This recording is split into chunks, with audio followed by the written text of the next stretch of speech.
It's a woman's choice. It's her body. Are you for or against abortion, and why? I'd say I'm for abortion. Everyone's got free choice, free living. It all depends on situations, where you are, and a lot of factors. No one should be able to tell you what you can or cannot do. I don't think personally I could do an abortion, but I feel people have a right to make their own choice.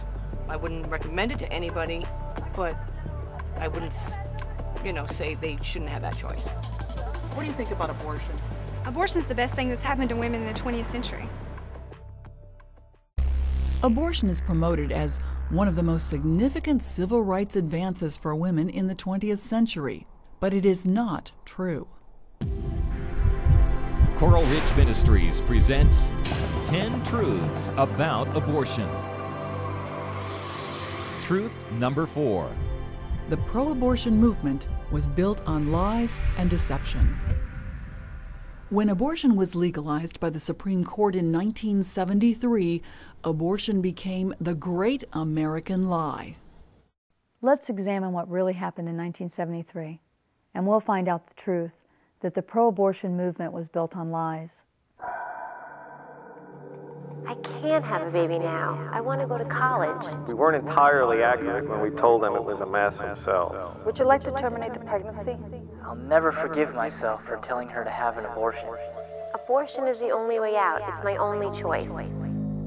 In the name of choice, over 48 million children have died since abortion on demand was legalized in 1973.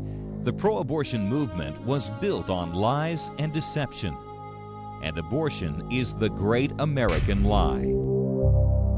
I was the director of the largest abortion clinic in the world, here in Manhattan, New York City, supervising over 60,000 abortions. In 1969, Nathanson co-founded NARAL, the National Association for the Repeal of Abortion Laws. Their goal? To strike down every law in the country restricting abortion. Their method? Inflated statistics. They insisted there were 1 million abortions a year done illegally in the United States prior to Roe v. Wade, and they said that prior to Roe v. Wade, between 5,000 and 10,000 women a year died of these illegal abortions. The actual figures were somewhere between 100 and 200,000 illegal abortions a year, and between 200 and 300 women a year died of illegal abortion. That's not an inconsiderable number, but it's certainly a good many fewer than 5,000 to 10,000. Yet NARAL's grossly exaggerated statistics and other unproved claims went unchallenged all the way to the Supreme Court.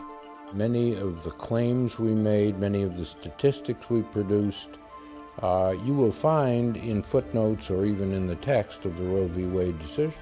False statistics weren't the only lie in the Roe versus Wade case, which legalized abortion in America.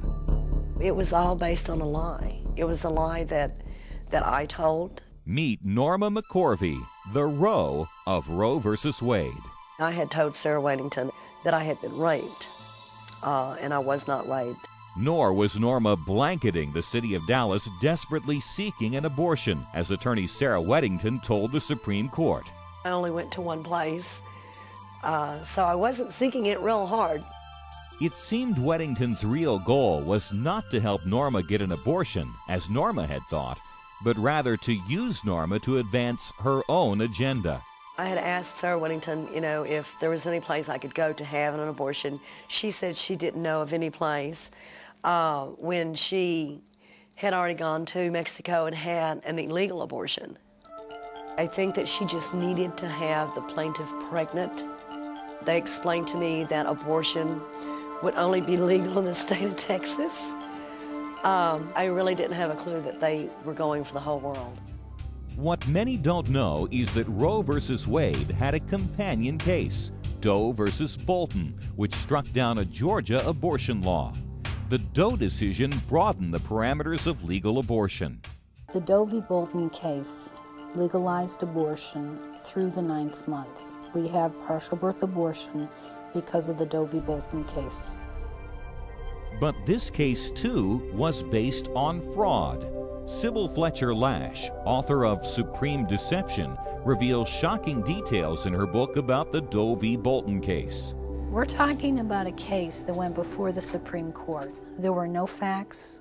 No facts were submitted. There was no evidence in the case. No interrogatories were answered. This is unheard of that this went before the Supreme Court. The plaintiff, Mary Doe, was allegedly this woman, Sandra Cano. Yet Cano, pregnant at the time of the case, never wanted nor sought an abortion. I went to the Atlanta Legal Aid to get a divorce, and I get 2 children I had in foster care. I went to get help from the Atlanta Legal Aid for that. They told her they'd help her. They told her to come back in a couple of days, and she did that. She was told that her case would have something to do with women's rights and to let them take care of everything. That's when she met Margie Pitts-Hames. What she wasn't told was that Margie Pitts-Hames was an ACLU attorney seeking to overturn a Georgia law restricting abortion. What was really happening, Sandra's circumstances were so, for lack of a better word, pathetic, that this was a wonderful vehicle to get abortion legalized. When Sandra discovered what had been done in her name, she petitioned to unseal her records. Margie Pitts-Hames fought the action, but lost. Sandra's records revealed an affidavit submitted by Hames as the only piece of evidence to the Supreme Court, filled with false information and likely forged. It said that if she had another baby that she'd go crazy. It said that she needed this abortion. It said that she wants to be sterilized. Sandra made none of those statements. When Sandra looks at that signature, she will say that she's 99% sure that she never signed it. It's against everything I have in me, but yet I am still, my name is synonymous with abortion. I'm Mary Doe in that court petition, and it's on the Supreme Court record and can never be taken off. What they did in this case, they took a woman who wanted a divorce and her children at a foster home, and they turned that around, and it's okay to kill babies through the 9th month. If that doesn't scare the American people, I don't know what will. The phony claims and statements in both cases have left a trail of death only too real. Since the Supreme Court legalized abortion based on a fabricated right to privacy and the claim that the unborn are non-persons, over 48 million such non-persons have lost their lives. To date, more lives have been ended by abortion than have fallen in all the wars in human history combined. What passes for argument, at least on the pro-choice side, the pro-abortion side, is nothing more than a series of hollow, empty slogans, such as reproductive rights and a woman's right to control her own body and freedom of choice and all that sort of thing.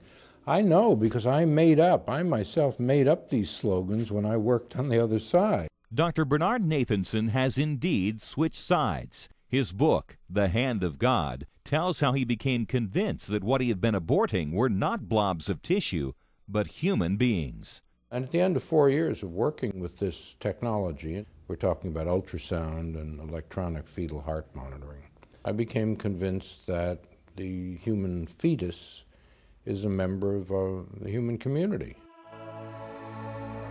There was a study done by 2 bioethicists who took a group of women who had presented themselves at an abortion clinic. They had an ultrasound examination, and they were forced to look at the screen to see the baby sucking its thumb and turning around, and 9 out of 10 of the women turned around and left without the abortion.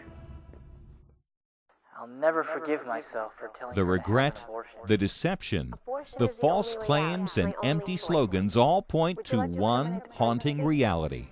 Abortion has always been, and is still, the great American lie. There are still individuals that propagate these lies, but we must counteract the lies and shine the light of truth on them. Because you see, unborn babies are still being killed by the millions, and we need to protect and defend life.